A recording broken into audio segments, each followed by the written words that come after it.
Panairi 16 i librit është hapur me pak botime se një vit më parë, me mbi 1800 tituj të ri dhe me pak shtëpi botuese pjesëmarrëse dhe një sër shqetësimesh të ngritura nga shoqata e botuesve. Petri Tymeri tha se botimet në vend janë në gjendje emergjente, shitjet e librave kanë rënë me 30%, po mbyllen librarit e po mungojnë politika të reja për të mbështetur librin. Tymeri tha se shteti në bazë të ligjit merr me dhunë 5 kopje nga botimet për bibliotekën kombëtare, kur mund të merrte 1 ose 2 kopje. Duhet mbështetje për bibliotekat, madje duhet përbërë një prioritet.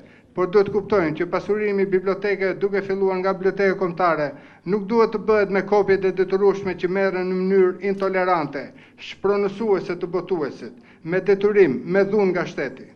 Është i vetmi vend në Europë ku shteti me dhunën e ligjit u merr botuesve 5 kopje për çdo botim dhe 5 për çdo ribotim.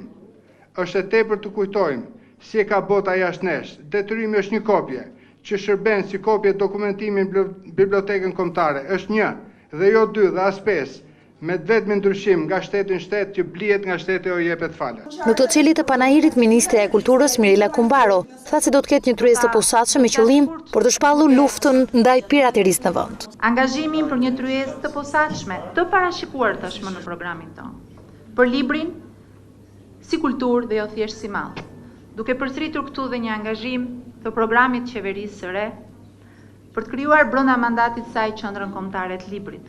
Dhe po këtë vëmendje dua ta shpreh që e kemi edhe ndaj piraterisë, ose më saktë të përqendruar në luftën që duhet i shpallim piraterisë. Gjithashtu në këtë panajir, ndryshe nga të tjerë, do të jetë një grup ekspertësh të Bashkimit Evropian, të cilët do të shohin nga afër problemet me legjislacionin për pronësinë intelektuale dhe gjendjen e botimeve për të përcjellë më vonë edhe rekomandimet përkatëse. Shqetësimi i pronësisë intelektuale dhe piraterisë u ngritet nga ambasadori i Bashkimit Evropian në Tiranë Ettore Sekuj dhe ai i Shteteve të Bashkuara të Amerikës Aleksandr Arvizu.